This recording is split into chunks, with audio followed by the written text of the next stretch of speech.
Alright class, today we're going to talk about more trig functions. Today we're going to actually go outside the unit circle and work with other angles, but the first two problems we're going to kind of do a variation of what we did yesterday. It says that the coordinate is a point on the unit circle, so that corresponds to some real number t. Find the exact values of the six trigonometric functions. Okay, so you can pause the screen and write all this down, but basically I'm already telling you that this is cosine and this is sine because it's on the unit circle. So you don't even have to find where this is. You can literally just start writing the answers. But this only works if it's on the unit circle. I cannot stress that enough, and I'm going to show you why later. So for these ones, we can just start writing answers. Sine is the y. Cosine. Actually, here, let's just talk about it real quick. A unit circle has a hypotenuse of 1. So cosine is usually the adjacent side over 1. So 1/2 divided by 1 is still 1/2. Root 3 over 2 divided by 1 is still root 3 over 2. So that's why you can just use these, because the 1 doesn't change. When you divide those, you get root 3, and then we flip, and that's that. Over here we have another point. Now this isn't a nice unit circle angle, but it is. This coordinate is on the unit circle. This has a magnitude of 1. The hypotenuse does. If you did Pythagorean theorem, yes, I said Pythagorean theorem because that will come back today. So root 13 over 7, negative 6 over 7, and if you divide these, you get root 13 over negative 6, or negative root 13 over 6. Flip it, 7 over root 13. Negative 7/6, and then negative 6 over root 13. That's it. That's all I wanted you to do for those two. Again, realizing that that is on the unit circle, so you are allowed to do that. The second thing we're doing is we're going to use our calculator to evaluate some of these. So, excuse me. I don't know what's wrong with me right now. Okay, I'm better, I think. So we're going to evaluate using our calculator, and it's important to note what you have.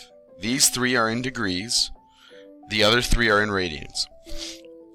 So with the calculator, you first look at your calculator and go mode, and make sure you're in the correct mode to do these. So I'm going to go to degrees first and hit enter. And then I just do second mode to get out of here. So then the problem stated that I wanted sine of 17. It's as simple as typing sine of 17 in your calculator. 0.29. What that's telling you is that at 17 degrees, the y length is 0.29, the y coordinate of the point on the unit circle. So 0.29 is my answer. We're going to do 2 decimals. Now secant of 49, unfortunately you're probably looking at your calculator going, where's that secant button? Yeah, it's not there. But we do know what secant is. Secant is 1 over cosine of this angle. So instead of typing in secant of 49, you have to type in 1 divided by cosine of 49.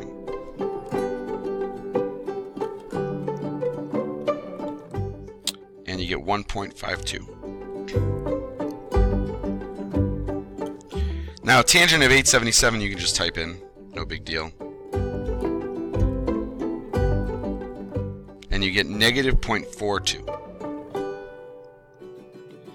Now, on these next 3, you have to note that there's no degree symbol anymore. Even for E. E is just 12 radians. Usually we will put a degree symbol if it's in degrees, although I will not mess with you guys too much with that. Most of the time I'll put a pi there so you know it's radians. But before you do anything, you have to change your mode in your calculator so that it will calculate correctly. So there we go. Now, the first problem is cosecant, which is 1 over sine. So you have to make sure that you fix these. And over at f, it's 1 over tangent of this angle. Okay? So now I can type in what I need to type in my calculator.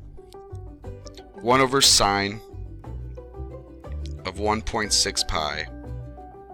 That's not the right symbol. Is negative 1.05.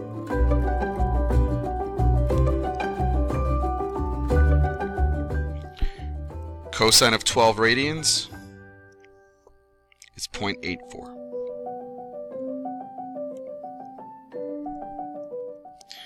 And 1 over tangent of pi over 9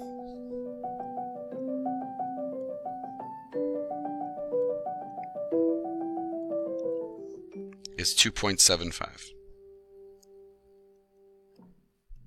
Okay, so again, key here, check your mode. Gotta check your mode for these. Alright, last thing we're going to do is this problem here. The point 6, -3 is a point on the terminal side of an angle. Find all 6 trig functions. If you were to tell me that sine was -3, cosine was 6, you'd be super wrong. Because you cannot have, this is not on the unit circle. Sine and cosine can never be more than 1. Okay? So if they're more than 1, right away you know you're in the wrong spot. So let's pretend I'm plotting this point. I'm at 6, -3. 1, 2, 3, 4, 5, 6. 1, 2, 3. Right here. Here's my angle. It's right here. Here's my triangle. I like to draw triangles. And I know this is 6 and -3. Now I need to find the hypotenuse. Because I need to know, because remember, we're actually reverting back to SOHCAHTOA to get sine and cosine and tangent. We're not going to do, it's just y and x. So I know that 6 squared plus 3 squared equals x squared. Now, you might be wondering why I didn't put the negative in there. When you square a negative, it becomes positive. I never deal with the negatives when doing Pythagorean theorem. 36 plus 9 equals x squared. So we get 45. So x equals the square root of 45. We could actually simplify that, pull a 9 out. 9 times 5 is 45. So we can say it's 3 root 5 to make it simpler. If you want to leave it root 45, I guess I won't care, but it's the same thing. 3 root 5. Alright, so now I have to put all my things down, so if you want to pause and do that yourself, you can, but I'm going to be doing that right now. So sine, this is where we revert back to SOHCAHTOA. You can't just say it's -3, it's -3 divided by the hypotenuse. It's that. Or you could just say it's -1 over root 5, because it simplifies. Cosine is adjacent over hypotenuse. So that's 6 over 3 root 5. Well, that simplifies to 2 over root 5. Tangent is opposite over adjacent. Well, this is nice because you don't even have to use the hypotenuse. It's -3 over 6, which is -1/2. Now we just flip the answers we got to get the last 3. But again, I cannot stress enough that when you have points that are bigger than 1, and it just says that it's on a terminal side of an angle, you need to find the hypotenuse and use SOHCAHTOA. Remember, sine is the opposite, -3 over the hypotenuse, 3 root 5. So now I flip this, I get negative root 5. I get root 5 over 2 for that one. And for this one, I get -2. So those are my 3 answers. Excuse me. So anyway, you have to remember to do that when you are dealing with points outside the unit circle. That is the biggest thing I'll see on the quiz, is some of you guys will just tell me that sine is -3 and cosine is 6, which is impossible. So please don't do that. Please remember to get your hypotenuse and draw your triangles. I will see you later.